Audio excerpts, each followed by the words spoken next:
안녕하세요. 마른 땅을 적시는 담비 같은 방송, 저는 알기 쉬운 성경교리의 목사 차주영입니다. 자, 오늘 이 시간에는 지난 시간에 이어 남은 무리의 정체와 그리고 그들이 가진 사명이 무엇인지에 대해서 살펴보도록 하겠습니다. 지난 시간 우리는 남은 자손이라는 특별한 존재들이 요한계시록 12장 17절의 예언에서 등장하는 것을 살펴보았습니다. 용이 여자에게 분노하여 돌아가서 그 여자의 남은 자손, 곧 하나님의 계명을 지키며 예수의 증거를 가진 자들과 더불어 싸우려고 바다 모래 위에 서 있더라. 자, 먼저 살펴볼 것은 남은 자손보다 구체적으로는 이 여자의 남은 자손이 누구인가 하는 것입니다.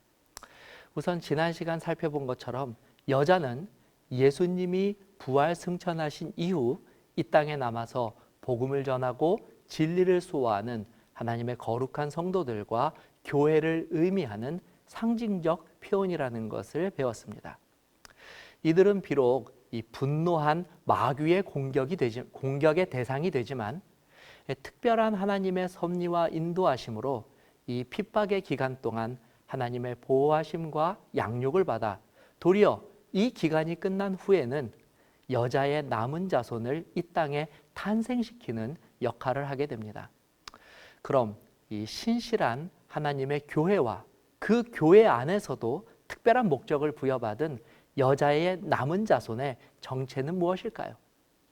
먼저 이 남은 자손에 대한 이미 주어진 예언적 특징들을 그들이 적어도 예수님 승천 이후 초대교회와 중세 암흑 시기를 걸치고 그리고 이 땅에 존재하게 될 자들이라는 것을 우리는 이미 배웠습니다.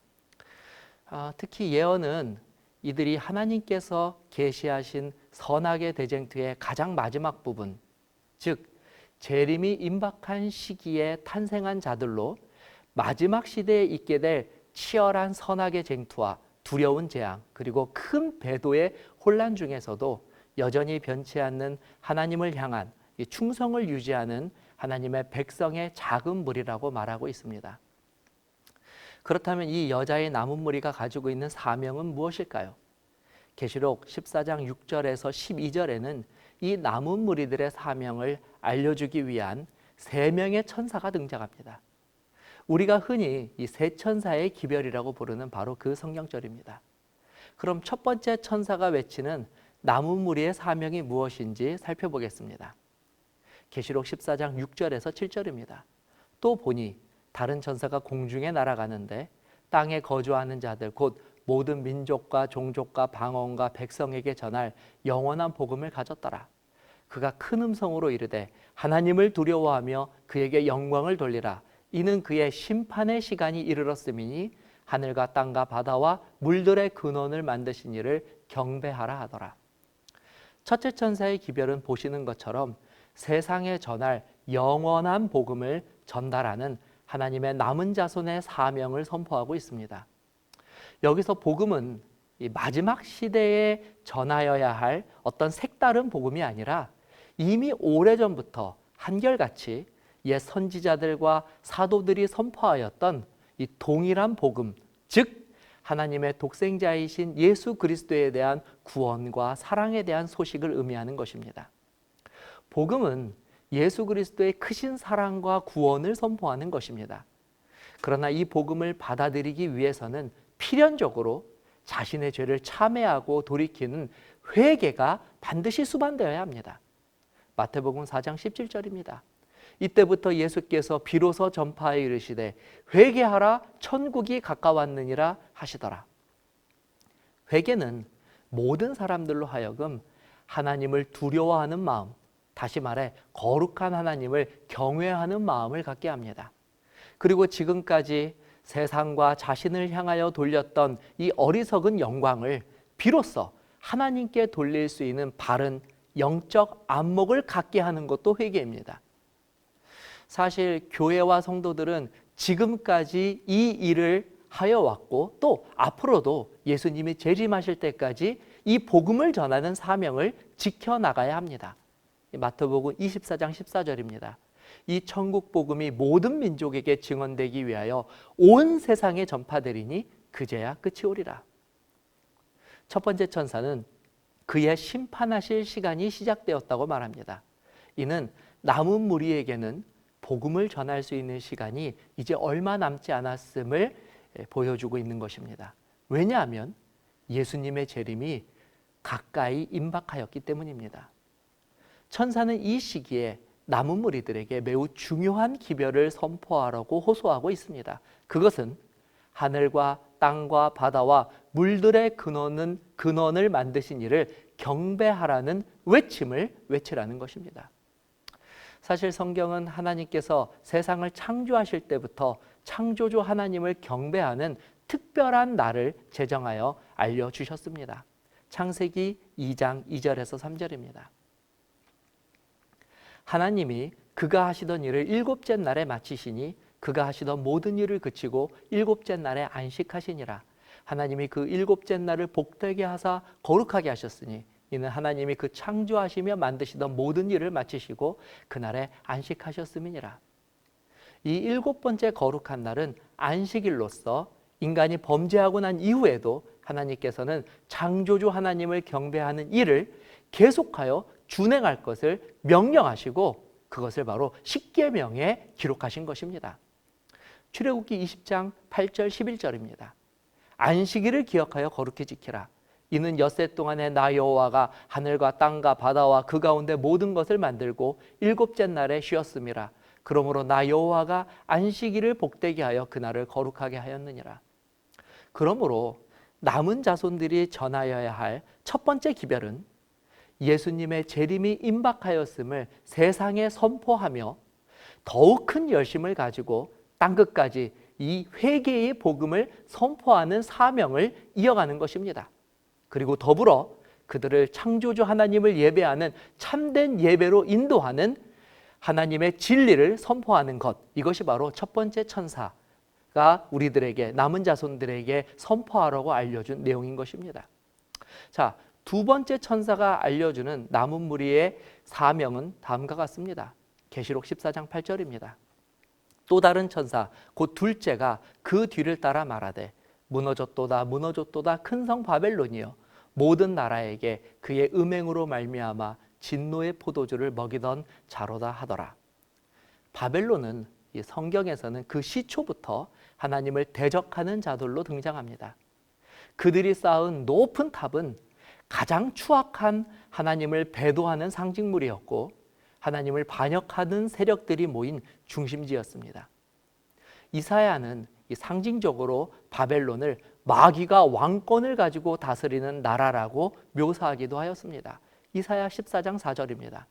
너는 바벨론 왕에 대하여 이 노래를 지어 이르기를 압제하던 자가 어찌 그리 그쳤으며 강포한 성이 어찌 그리 패하였는고. 그리고 이 바벨론 사상은 이후 하나님을 대적하는 세력을 묘사하는 상징적인 표현이 되었습니다. 베드로는 초대교회 당시 교회를 핍박하는 제국 로마를 바벨론이라고 묘사하였습니다. 베드로전서 5장 14절입니다. 택하심을 함께 받은 바벨론에 있는 교회가 너희에게 문안하고 내 아들 마가도 그러하니라. 자, 이후 바벨론은 하나님에 대한 믿음을 배도한 자들로서 하나님을 대적하는 정신을 가지고 있는 자들을 상징하는 그와 같은 의미가 되었습니다. 자, 그럼 이와 같은 의미로서 바벨론은 역시 요한계시록에 등장하는 매우 중요한 상징으로서 많이 사용되고 있습니다. 계시록 17장 5절입니다. 그 이마에 이름이 기록되었으니 비밀이라 큰 바벨론이라 땅의 음녀들과 가증한 것들의 어미라 하였더라. 둘째 천사의 기별에서 등장하는 이 바벨론 세력도 마찬가지입니다. 그들은 심판의 시간이 임박한 시대에도 여전히 활발한 활동을 하고 있으며 예수님의 보혈의 피로 산 많은 자들에게 도리어 이 진노의 포도주를 먹이는 일을, 그와 같은 악행을 저지르고 있는 것입니다. 여기서 말하는 포도주란 성경의 진리를 거절하고 그것들을 곡해하고 자의적으로 해석하여 진리가 아닌 거짓을 가르치는 이단적인 가르침을 의미하는 것입니다. 슬픈 사실은 이 마지막 시대가 될 때 마귀는 이 일을 매우 성공적으로 이룰 것이라는 사실입니다. 많은 사람들이 심지어 진리 안에 있다고 자부하는 자들까지도 마귀에 끈질기고 교묘한 이 거짓 기만에 당하는 일이 일어나게 될 것입니다.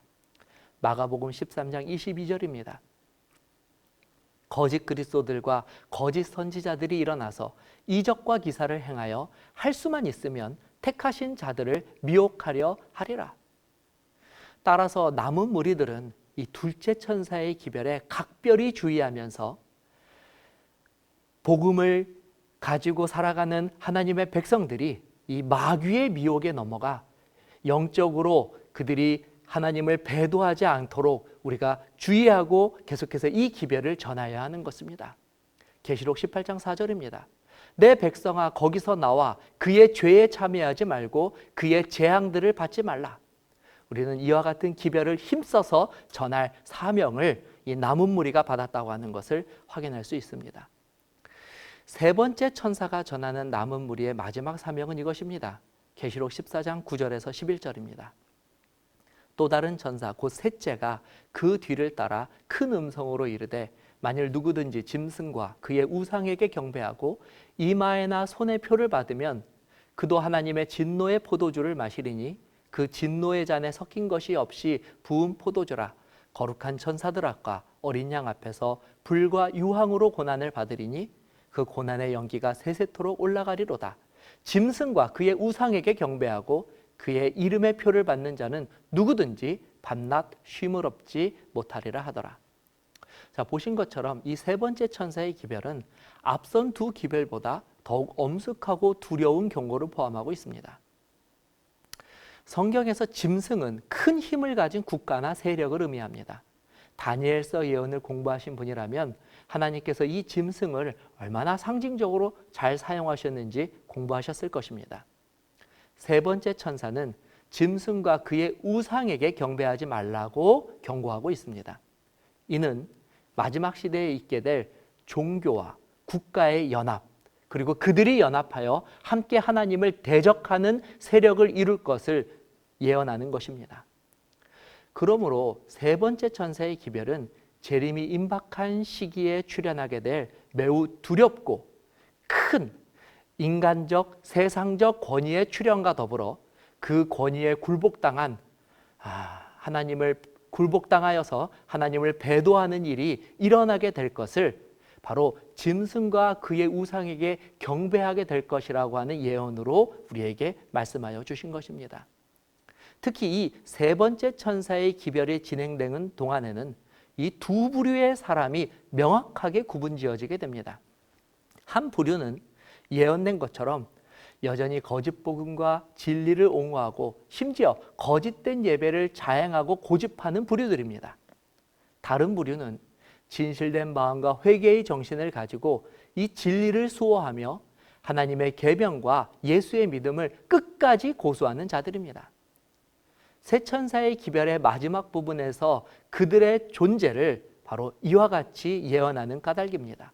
계시록 14장 12절입니다. 성도들의 인내가 여기 있나니 그들은 하나님의 계명과 예수에 대한 믿음을 지키는 자니라. 그러므로 마지막 세 번째 천사의 기별을 통하여 남은 무리가 가져야 할 사명은 인간적 세상적 권위 앞에서도 굴복하지 않고 오직 임박한 예수 그리스도의 재림과 영원한 나라에 대한 굳건한 소망만을 가지고 인내와 믿음으로써 예수 그리스도께서 재림하시는 그날까지 어두워져가는 세상 속에 여전히 참된 믿음과 예배를 끝까지 고수하며 거룩한 복음을 전하는 사명자로 서라는 것입니다. 자, 이로써 제13장 남은 자손과 그 사명에 대한 강의를 마치도록 하겠습니다. 지금까지 알기 쉬운 교리의 목사 차주영이었습니다. 시청해 주셔서 감사합니다.